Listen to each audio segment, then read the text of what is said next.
Tēnā koutou katoa, bonjour, hello. My name is George Nuku, and I'm here to welcome you to my installation exposition project, Voyage, autour du monde, Aventure Maori de Dumont. We are here in the Musée Hèbre de Saint-Clément in Rochefort. This project is a collaboration with Claude Stéphanie, the commissioner and the curator of this project. And so Claude has arranged the original Voyage lithographs and illustrations from Dumont first and third voyages, and some of these are the originals and they're very precious now. And the purpose of the project of my exhibition was to take them and show them in a new light, in a new way, in today's way. I mean, show them in today's feelings. Yeah. So let's go.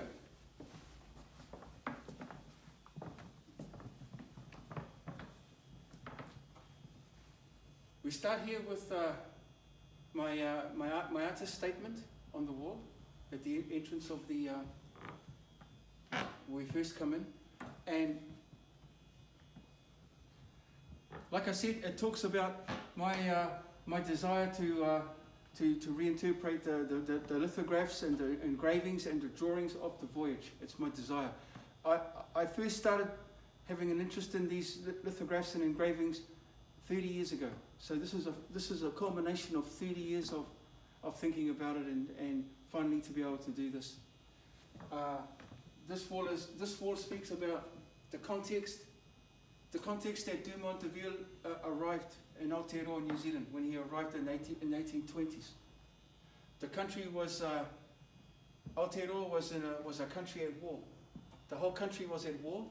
So the toa, the guerrier, the warrior, symbolizes this moment in our history where the entire country was at war from top to bottom. All the iwi were fighting, and Dumont encounters Maori people who he has arrived 50 years after Captain Cook. After arrival of Captain Cook, he's arrived. So in the space of 50 years, the Maori culture had changed, it adapted and undergone massive changes from the Neolithic, the Stone Age, directly to the Industrial Age. We achieved that in 50 years. It's one generation that the Maori people made this quantum leap. And this is symbolized by the guerrier that he holds a patiti, a hatch, axe head, iron axe head, on his whalebone handle of his patiti. He wears his rapaki and his puhoro moko as his adornment, as his clothing, and he also wears the katushari across here and across here with his carbine, his tupara, his shotgun, and so he's literally a one-man arsenal, and he holds the tupara, the carbine. He holds it not the way that the Occidental people would hold a carbine. They hold a carbine like this. He holds a carbine mostly like it's a club, a long club, and he's holding it that way. So he has incorporated the new ways, the things that Dumont represents. He has incorporated them into his universe, and he's modified them, and he's made them into his Māori world. You can see the fact because he's carved and decorated his carving, which says that it's very important when it's carved. It's sacred, in fact. So Dumont encounters the Māori people who are embracing all the changes very quickly. We are learning to read, write, using all this new stuff from Europe and the West, but at the same time, still wanting to keep hold of our old ways. And this is symbolized by the moko mokai, the preserved heads of the ancestors of both people that were loved and people that were enemies. and they are in state. They are on the marae, on the place ancestral. They are in state, and they have prestige cloaks and plume, and they are representative of the world that he comes from, as the Kabin and the Kartushri and the Patiti talk about the world that he's going into. So, and you can see that he's leaping in the air, doing the widow, the challenge, dance off challenge, and he's doing this in relation to the people in this beautiful lithograph here. This beautiful, beautiful image, which will never fail to astonish me. This image is a scene of a group of people, a community, family. The people are performing the haka, the posture dance on the deck of the astrolabe, and you can see in this image that the people are by their bodies and the expressions on their faces and their general appearance, they are fighting fit people. They are all sinew. They are all sinew and muscle, and their bodies are hardened from physical life and living outside. And what I find really important about this lithograph is that you see the woman in the center of the picture, and you see young children, and you see younger women. You see men in their prime age with their moko, and you see older men. So you see people of all different ages, and not just men, but men, women, and children all together performing haka and showing the vitality of their very existence. I love this lithograph very much. I wanted it to be large like this. I wanted it to be framed with these with the carvings to really put you in this picture. The lintel or the pari above representing Tane and his brothers as they perform a moment of victory when they separate heaven and earth. So the takarangi spirals letting the light into the world, and the haka is linked to that, because the haka is talking about that we have this vitality of life to exist, to live. And so it's important for me that all of these imagery surrounds these lithographs, and you can see that's consistently happening all through the show. That they are carved frames, and they provide the context and the framework, and they encapsulate the subjects.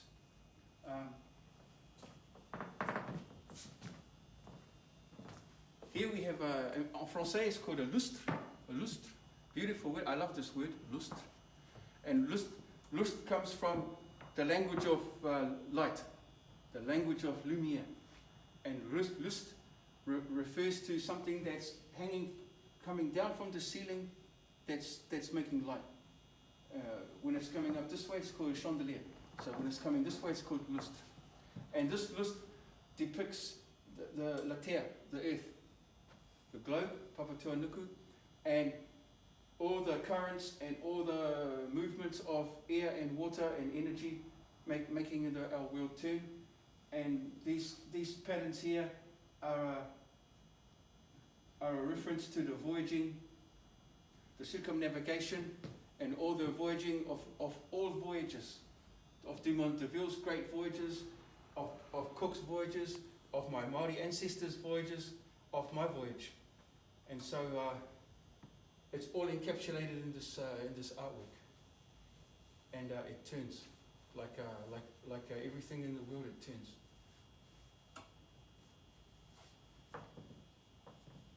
If you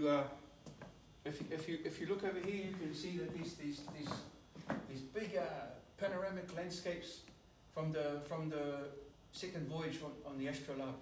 These were, as of most of this, nearly all of the works in this room, they are captured by de Saint-Saëns, a very talented young man who was the voyage artist, and he was the guy that quickly illustrated everything with pencil, and then he was responsible for working with the lithograph companies in Paris, and they transformed them into these astonishing prints.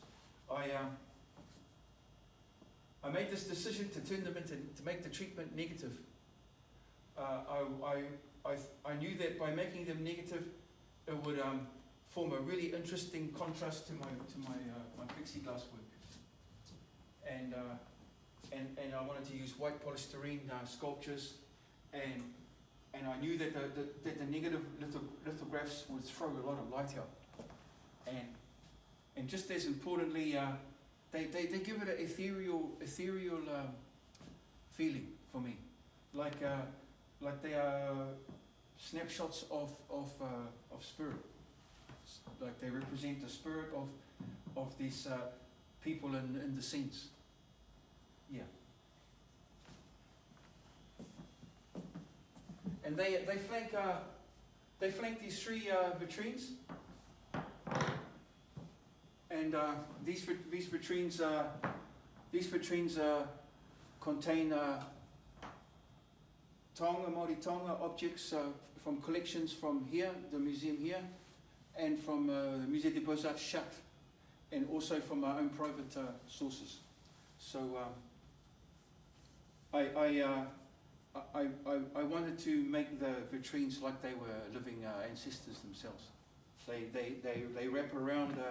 They wrap around the ancestor standing inside, who's the one who's holding and wearing all the adornment, all the accoutrement, all the tonga that we are being displayed here.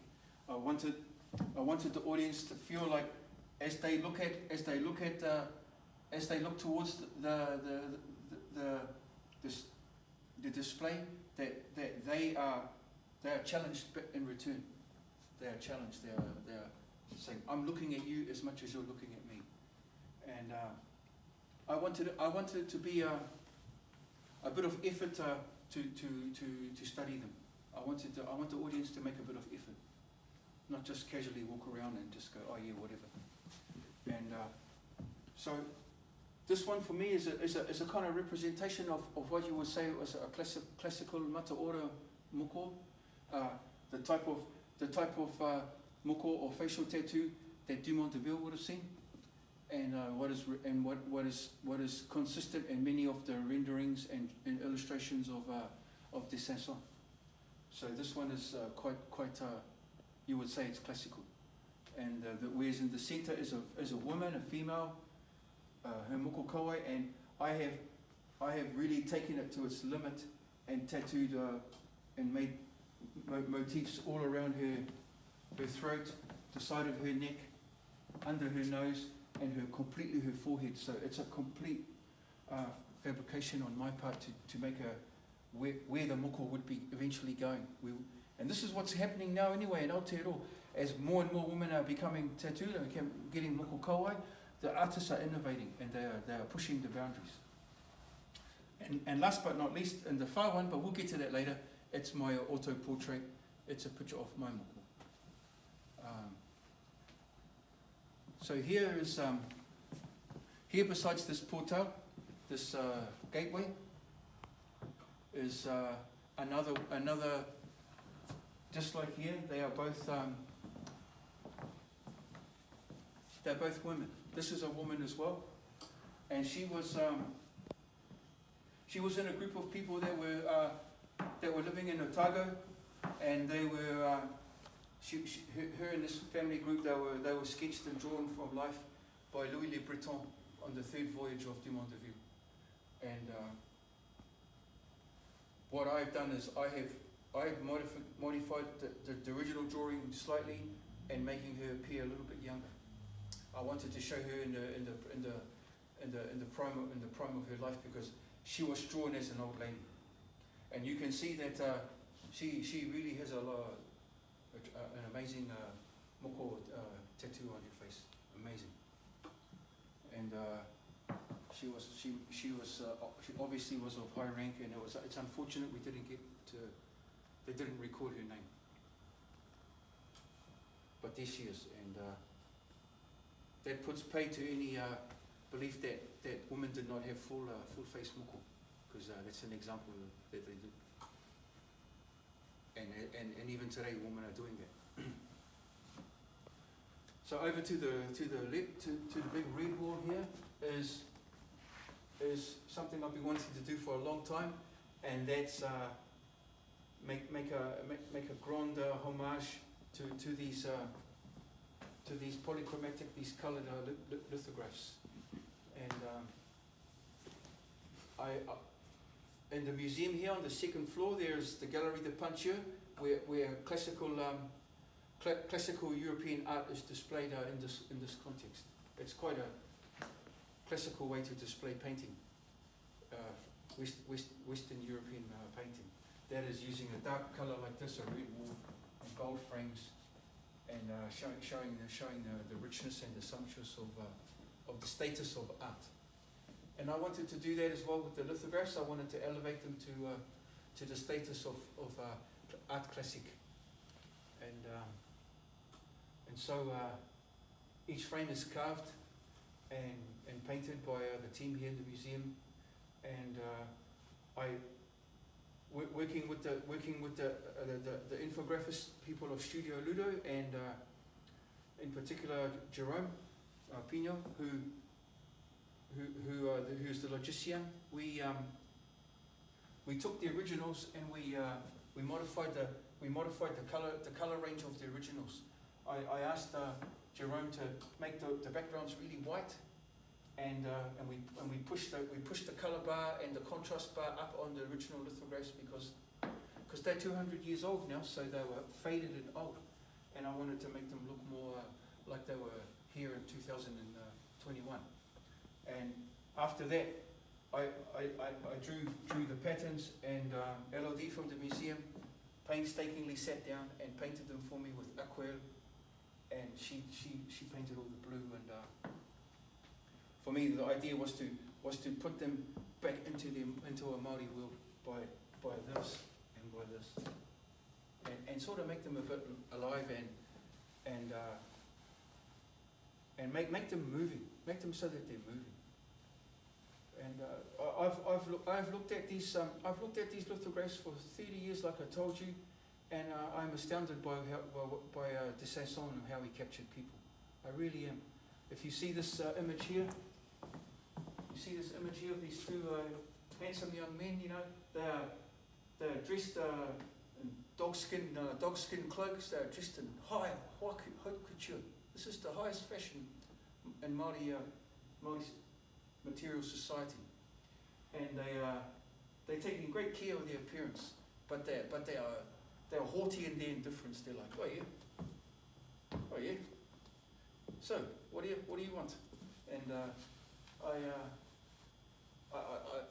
I think that for me, this image in particular, they look like people that I know today. So I have cousins like that. So this whole part of the exhibition is dedicated to that. And as you can see, it's about people, personage, also about architecture, the houses and the buildings that they captured, and also these beautiful little images of material culture like waka, piro, canoe architecture, and this one of the collection that or some of the objects that they brought back, the tonga they brought back, and some of them are in the vitrines over here. This is an interesting image as well. This image here is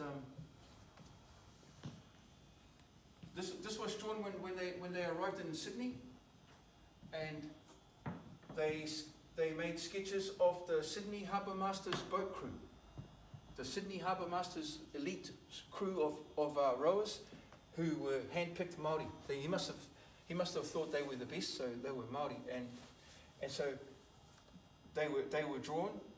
And what the artist did was the artist took the moko from Moko Mokai, from the collection of heads, and transferred them onto these models.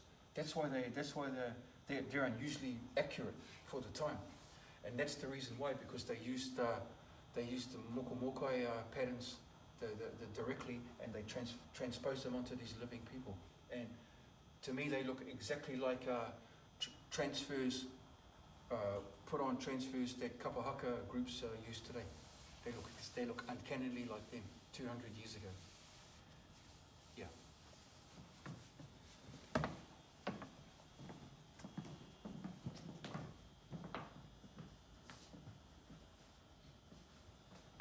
Okay, you're probably wondering what is that thing turning around?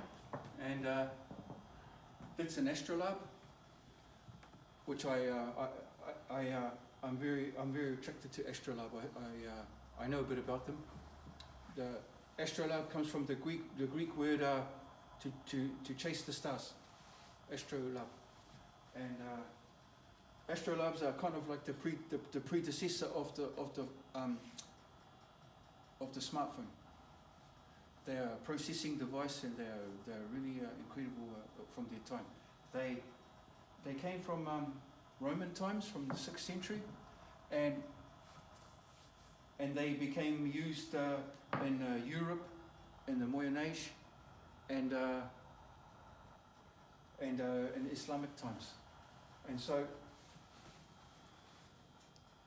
they're used for astrology, astronomy, direction, and all kinds of other arcane knowledge sources. Okay, and eventually they became superseded by the sextant in the 18th century. But anyway, the ship of La Pérouse that made the big voyage in the end of the 18th century was called the Astrolabe, and then Dumont de Ville went in search of on the first voyage. They went in search of La Pérouse, and eventually the La Coquille, the ship, was renamed Astrolabe. One of the ships in the voyage was renamed Astrolabe in the honor of La Pérouse. So this artwork's talking about the name Astrolabe. As I said, that's my portrait, self-portrait there,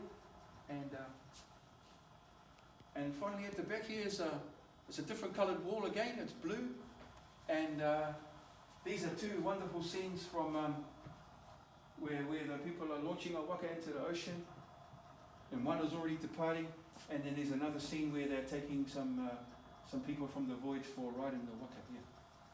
And so it gave me the chance to display this kind of this idea of a waka here, and then a table over here which is going to have perspex stuff on it, objects on it, as a tableau scene with the bust of Dumont de Ville transformed slightly into me, transformed into a Maori. This whole side of the exhibition space talks about tattoo moko. This is a beautiful illustration of the Sanson of a rape, the buttock tattoo, and the moko peha, the moko, the tattoo that we have on the thighs, and the pattern is called puhuru. And in the 1980s, my friends and I, we would often look at this image a lot, this very image, and it was our motivation to a large extent and inspiration to go and get the moko peha ourselves, and I did, and several of my friends have now. And coupled with this image are these two beautiful images of kauai, of woman's moko on the chin and under the nose. And the reason why they're there as well is because at this present time, women are leading the revival of moko. Women are leading it. They are in the forefront. They are stepping up, and they are getting themselves wearing the kauai again in large numbers now. And so that's the significance of these images here. Same as these two images of Ranginui and Ngātai. They are very, very iconic images, these two images. You see them on the two walls. And once again, I'm just astounded by this art form of lithography. How you can make clouds and all this nuanced feelings just by engraving on a piece of stone. And so we get to this final final tableau here, and these photographs at the back here are from the Museum of Caen, and they are an image of the material that Dumont d'Urville and the Voyagers brought back as well. So they brought back a lot of stuff, and they were photographed in the 1930s. These photographs by a French priest, amateur photographer. He took the photos, and Jerome fixed them up for me and made them presentable for here from Studio Ludo. And what's important is that none of what you see exists anymore. It was all destroyed in the Second World War from the Allied bombing of Caen, and they destroyed the city. And the museum went up in flames, and they are gone. So the idea about the memory of things, how we lose things, how things get lost, how much do we lose and how much we haven't lost, how much we choose to take and to carry on into the future with. And here's Dumont d'Urville finally. He's part of this tableau, you know, and he's wearing my my shark's tooth that I've just taken off today, that I wear every day. He's wearing that, and he's also wearing a kapi'u, which is a jade Painamu ear pendant, prized by Māori people. And I put that there because when Dumont d'Urville went to Aotearoa with Adolphe Lesson, the Lesson brothers, naturalists, they asked for a kapi'u, and the Māoris refused. They wouldn't give them to them. They wouldn't part with their kapi'u, so he's got one now. And yes, he has the rudimentary beginnings of moko. I suspect that the Māori communities were expecting him to return, and he would get more and more, and it would mark his voyage. And so yes, I've incorporated Dumont d'Urville into my world. And this represents his Māori adventures. Kia ora. Thank you.